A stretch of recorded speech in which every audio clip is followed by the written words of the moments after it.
at these two pictures in the slide. So this is a moving bus, and it is the outside view of the moving bus, and this is the inside view of this moving bus.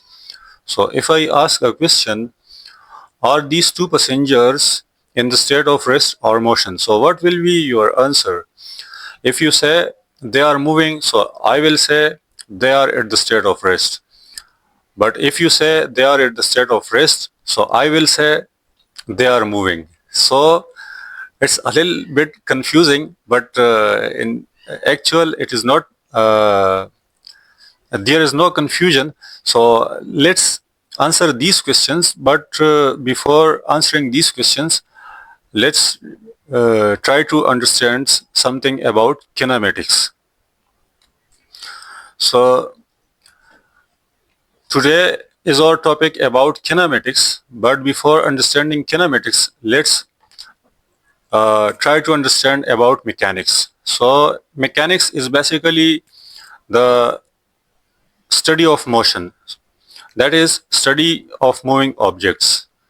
Mechanics can further be classified into kinematics and dynamics. So kinematics is the study of motion without reference of force, while dynamics is the study of motion with reference of force.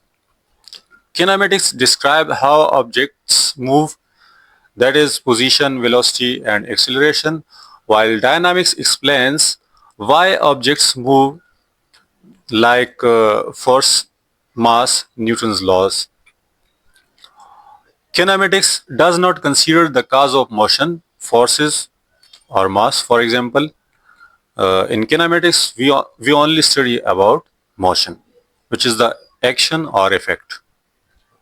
While in dynamics deals with the concepts like force, momentum, energy, and torque. So in dynamics, actually we study about the effect, which is motion, and about the cause, which is force or energy or momentum or mass or torque, which create or generate this motion. In kinematics, the equation used, for example, S is equal to VIT plus half AT square, which is also called second equation of motion.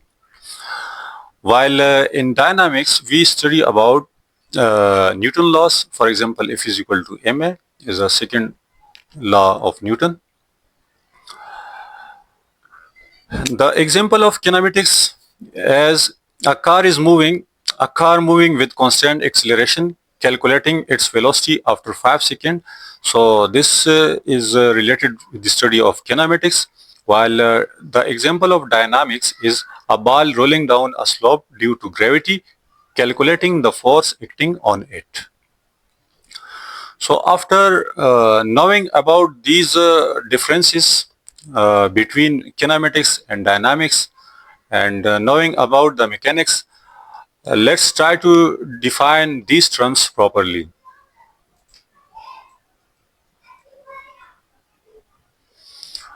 So by definition, we can define mechanics is the branch of physics which is related with the study of motion of objects. It's called mechanics. It is divided into two parts, kinematics and dynamics.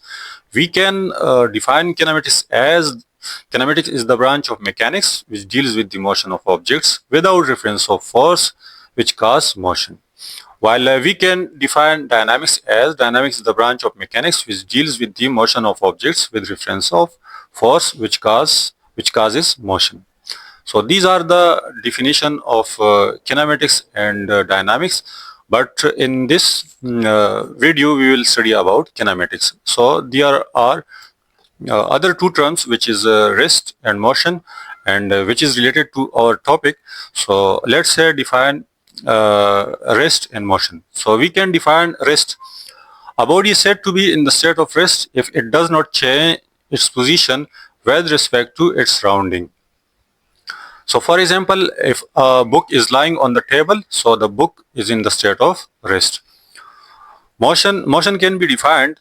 A body is said to be in motion if it changes its position with respect to its surroundings. So if a body is changing its position with respect to surroundings, so the body is said to be in the state of motion. For example, if you are standing nearby road and there are vehicles passing through, so the vehicles are in motion. That is, the vehicles are changing their position with respect to you, so the vehicles are in the state of motion with respect to you.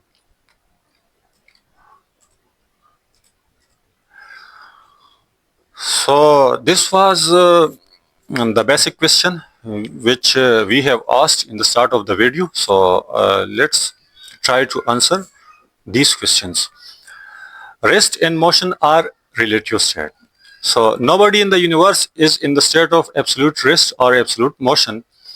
If a body is at rest with respect to some reference point at the same time, it can also be in the state of motion with respect to some other reference point. For example, a passenger sitting in a moving bus is at rest because passengers are not changing their position with respect to other passengers or objects in the bus. But for another observer outside the bus, notice that the passengers and objects inside the bus are in motion as they are changing their position with respect to observer standing at the road. For example, here is standing an observer and he is observing the bus is moving and these are the passengers. So let's say with respect to this observer, the bus is moving. The bus is moving because the bus is changing its position continuously, so the bus is in the state of motion with respect to this observer.